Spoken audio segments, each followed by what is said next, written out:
Hi കൂട്ടുകാരെ, പുതിയൊരു വീഡിയോയിലേക്ക് എല്ലാവർക്കും സ്വാഗതം.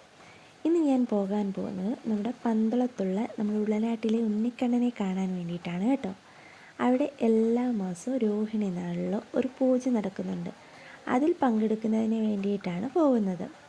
വീട്ടിൽ നിന്ന് ബസ് സ്റ്റോപ്പ് വരെ 2 വീലറിലും അവിടെ നിന്ന് ബസ്സിനുമാണ് കേട്ടോ പോകുന്നത്.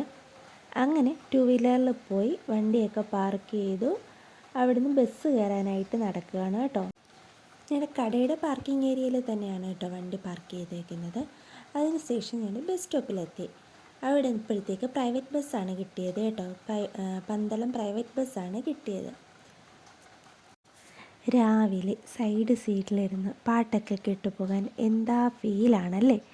എന്നെപ്പോലെ ഇങ്ങനെ ബസ്സിൽ യാത്ര ചെയ്യാൻ ഇഷ്ടമുള്ളവരാരൊക്കെയാണെന്നൊന്ന് കമൻറ്റ് ചെയ്യണം കേട്ടോ. അങ്ങനെ 2 ബസ് കയറിയിട്ട് വേണം കേട്ടോ അമ്പലത്തിലെത്താൻ വേണ്ടിയിട്ട്. കവലയിൽ നിന്ന് പന്തളം ബസ്സിലും പന്തളത്ത് നിന്ന് ഉളനാട്ടിലോട്ടുള്ള ബസ്സിലും, അങ്ങനെ 2 ബസ്സിലാണ് നമുക്ക് പോകേണ്ടത്.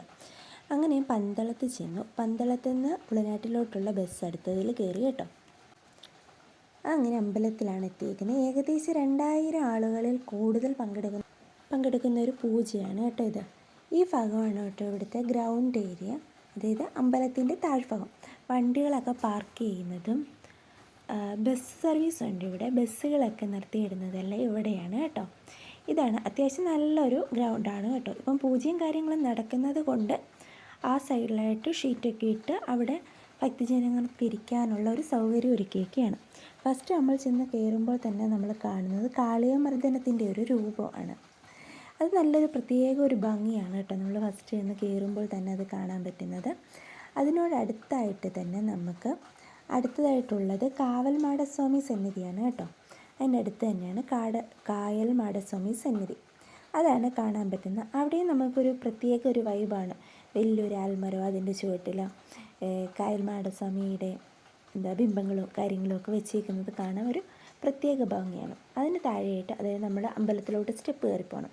അതിൻ്റെ ഇപ്പം താഴെയായിട്ട് നമുക്ക് കാണാൻ പറ്റും നല്ലൊരു കൃഷ്ണൻ്റെ വിഗ്രഹമാണ് കേട്ടോ.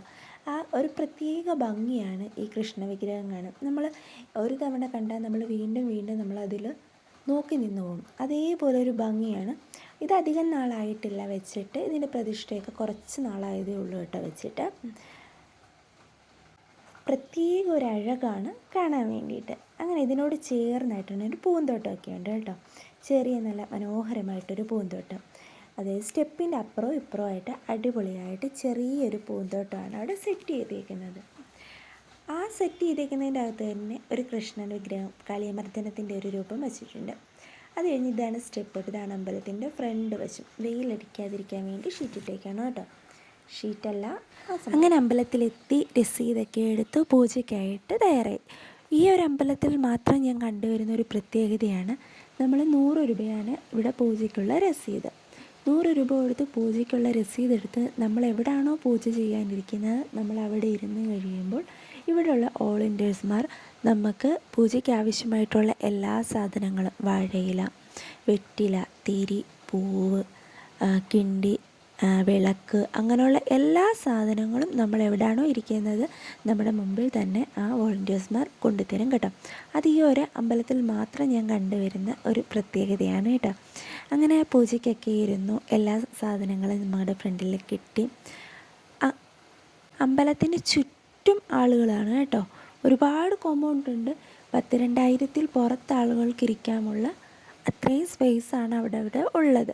അവിടെ എല്ലാ ഭാഗത്തും ആളുകളുണ്ട് കേട്ടോ. ഇതാണ് നമ്മുടെ യജ്ഞമണ്ഡപം, കൃഷ്ണാഞ്ചിലെ യജ്ഞമണ്ഡപം. ഈ യജ്ഞമണ്ഡപത്തിലിരുന്നിട്ടാണ് യജ്ഞാചാരി നമുക്ക് കാര്യങ്ങൾ പറഞ്ഞിരുന്നത്. എങ്ങനെയാണ് പൂജ ചെയ്യേണ്ടത്, പൂജ ചെയ്യുന്നതുകൊണ്ടുള്ള എന്താണ് പ്രയോജനം, അങ്ങനെയുള്ള കാര്യങ്ങളെല്ലാം നമുക്ക് അവിടെ നിന്ന് പറഞ്ഞു തരും. എങ്ങനെയാണ് ചെയ്യുന്നത് എന്നുള്ള മന്ത്രങ്ങളും കാര്യങ്ങളെല്ലാം നമുക്ക് പറഞ്ഞു തരുന്നത് അവിടെ ഇരുന്നുകൊണ്ടാണ് കേട്ടോ. പിന്നെ ഇവിടെ ഈ ഒരു അമ്പലത്തിലെ ഏറ്റവും വലിയ പ്രത്യേകത എന്താണെന്ന് വെച്ചാൽ ഇവിടുത്തെ മെയിൻ വഴിപാടെന്ന് പറയുന്നത് ഉറി വഴിപാടാണ്. നമ്മുടെ ആഗ്രഹ സാഫല്യത്തിന് വേണ്ടിയിട്ടും മറ്റ് കാര്യങ്ങൾക്കുമായിട്ട് നമ്മൾ ഉറി വഴിപാടായിട്ട് പറഞ്ഞു. അങ്ങനെ ചെയ്യുന്ന ഉറികൾ, ആ ഉറി വഴിപാടിൻ്റെ ഉറികളാണ് നമ്മുടെ പൂജയ്ക്ക് ശേഷം ഈ അമ്പലത്തിന് ചുറ്റും ഇതേ കണക്ക് ഇത് ഫുൾ ഉറികളാണ് കേട്ടോ തൂക്കിയിട്ടേക്കുന്നത്.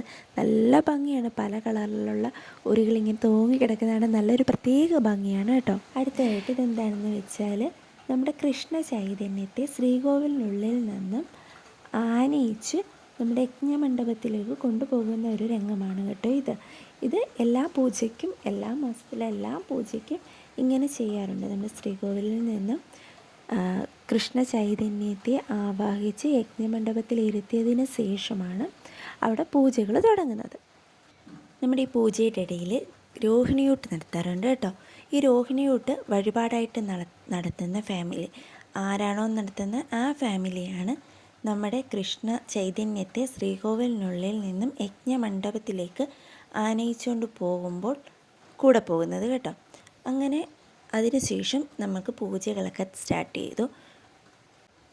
യജ്ഞമണ്ഡപത്തിലിരുന്ന് ആചാര്യൻ നമ്മളെങ്ങനെയാണ് ചെയ്യേണ്ടത്, എന്താണ് ചെയ്യേണ്ടത് എന്നുള്ള കാര്യങ്ങളെല്ലാം പറഞ്ഞു തന്നു. പൂജകളൊക്കെ തുടങ്ങി. ഏകദേശം നമുക്ക് പൂജ തുടങ്ങുന്ന സമയത്ത് ഫോണോ കാര്യങ്ങളോ ഒന്നും യൂസ് ചെയ്യാൻ പറ്റില്ല കേട്ടോ. അങ്ങനെ പൂജയൊക്കെ തീർന്ന് ഒരു ഏകദേശം തീരാറായ സമയമാണിത്. ഈ പൂജ എന്ന് പറയുന്നത് 21 മാസമാണ് നമ്മൾ ചെയ്യേണ്ടത്. നമ്മൾ പൂജ തുടങ്ങിക്കഴിഞ്ഞാൽ 21 മാസം അടുപ്പിച്ച് ചെയ്യണമെന്നാണ് ഇതിൻ്റെ ഒരു രീതി. അതിനുശേഷം നമ്മുടെ യജ്ഞമണ്ഡപത്തിലോട്ട് നമ്മൾ ആനയിച്ചുകൊണ്ട് വന്ന കൃഷ്ണ ചൈതന്യത്തെ തിരിച്ച് ശ്രീകോവിലോട്ട് അയക്കുന്ന ഒരു ഭാഗമാണ് കേട്ടോ ഇത്. തിരിച്ച് നമ്മുടെ കൃഷ്ണ ചൈതന്യത്തെ ശ്രീകോവിലോട്ട് കൊണ്ടുപോവുകയാണ്.